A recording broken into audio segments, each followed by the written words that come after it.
ಎರಡನೇ ಸುದ್ದಿಯತ್ತ ಗಮನ ಹರಿಸ್ತಾ ಹೋಗೋಣ. ಲಂಚ ಸ್ವೀಕರಿಸುವಾಗ ಲೋಕಾಬಲೆಗೆ ಇನ್ಸ್ಪೆಕ್ಟರ್ ಬಿದ್ದಿದ್ದಾನೆ. ಲೋಕಾಯುಕ್ತರು ಬಂಧಿಸುವಾಗ ಭಾರಿ ಹೈಡ್ರಾಮಾವನ್ನೇ ಕ್ರಿಯೇಟ್ ಮಾಡಿದ್ರು. ಲೋಕಾಯುಕ್ತ ಪೊಲೀಸರ ವಿರುದ್ಧವೇ ಕೂಗಾಡಿ ರಂಪಾಟ ಮೆರೆದಿದ್ದಾನೆ ಈತ. ಕೆಪಿ ಅಗ್ರಹಾರದ ಇನ್ಸ್ಪೆಕ್ಟರ್ ಗೋವಿಂದ ರಾಜು ಅಂತ.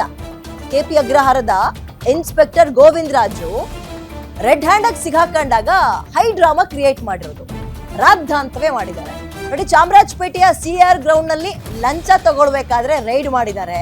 ಸ್ಪಾಟ್ ನಲ್ಲೇ ರೆಡ್ ಹ್ಯಾಂಡ್ ಆಗಿ ಸಿಗಾಕೊಳ್ತಾ ಇದ್ದಾಗ ಏನು ಮಾಡಬೇಕು ಅಂತ ಗೊತ್ತಾಗಿಲ್ಲ.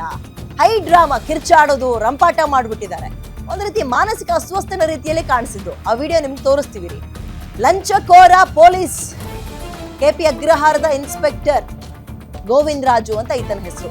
ಚೀಟಿ ನಡೆಸ್ತಾ ಇದ್ದ ವ್ಯಕ್ತಿ ಬಳಿ 5 ಲಕ್ಷಕ್ಕೆ ಡಿಮ್ಯಾಂಡ್ ಇಟ್ಟಿದ್ದಾರೆ. ಆಯ್ತು ಬನ್ನಿ ಕೊಡ್ತೀನಿ ಅಂತ ಆ ಮನುಷ್ಯ ಬಹುಶಃ ಅಧಿಕಾರಿಗಳನ್ನು ಕರ್ಕೊಂಡೇ ಬಂದಿದ್ದ ಏನೋ ಗೊತ್ತಿಲ್ಲ. ನೋಡಿ ಅಲ್ಲಿ ಇದಕ್ಕೆ ಏನಂತಾರೆ, ಯೂನಿಫಾರ್ಮ್ ಹಾಕೊಂಡು ಲಂಚವನ್ನ ತಗೊಳ್ಬೇಕಾದ್ರೆ ರೆಡ್ ಹ್ಯಾಂಡ್ ಆಗಿ ಲೋಕಾಯುಕ್ತ ಅಧಿಕಾರಿಗಳ ಬಲೆಗೆ ಬಿದ್ದಿದ್ದಾರೆ. ಹೇಗ್ ರಿಯಾಕ್ಟ್ ಮಾಡ್ಬೇಕು ಅಂತ ಗೊತ್ತಾಗಿಲ್ಲ, ಹೆಂಗ್ ತಪ್ಪಿಸ್ಕೊಳ್ಬೇಕು ಅಂತ ಗೊತ್ತಾಗಿಲ್ಲ. ಈ ರೀತಿಯಾಗಿ ಮಾನಸಿಕ ಅಸ್ವಸ್ಥನ ರೀತಿಯಲ್ಲಿ ಕಿರ್ಚಾಡಿರೋದು.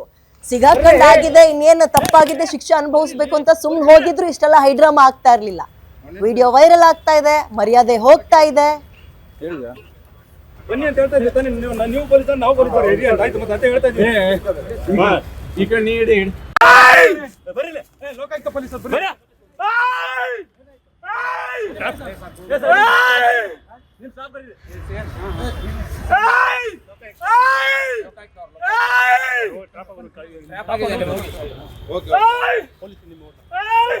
ನಿಮ್ ಸಿಬ್ಬಂದಿ ಕರೀರಿ ಸರ್, ನಿಮ್ ಸಿಬ್ಬಂದಿ ಕರೀರಿ. ವೆಪನ್ ಎಲ್ಲ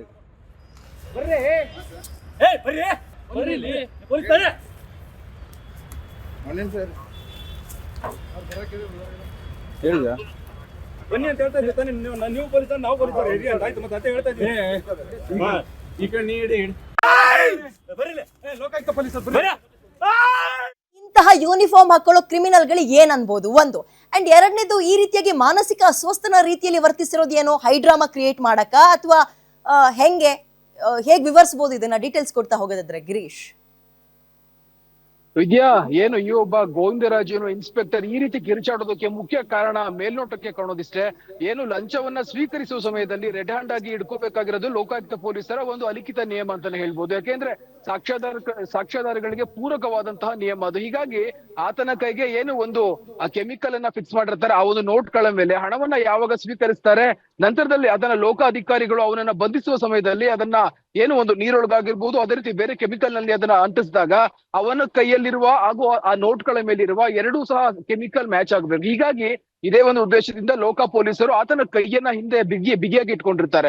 ಆ ಒಂದು ಸಮಯದಲ್ಲಿ ಈತ ನಾನು ಸಿಗಾಕೊಂಡ್ಬಿಟ್ಟೆ ಎನ್ನುವ ಒಂದು ದೃಷ್ಟಿಕೋನದಿಂದ ಅಷ್ಟು ಜೋರಾಗಿ ಕಿರ್ಚ್ಕೋತಾ ಇದ್ದಾನೆ ಅಂತಾನೆ ಹೇಳ್ಬೋದು.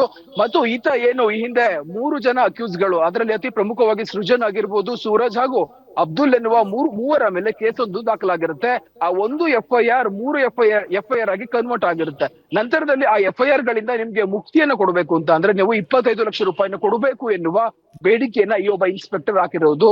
ನಂತರದಲ್ಲಿ ಅವರು ಸಹ ಸಾಲು ಅಮೌಂಟ್ ಗಳನ್ನ ಇವರು ಹಂತವಾಗಿ ಕೊಡ್ತಾ ಬಂದಿದ್ದಾರೆ. ಆದರೂ ಸಹ ಈ ಒಬ್ಬ ಅಧಿಕಾರಿಯ ಹಣದಾಹ ತೀರಲಿಲ್ಲ.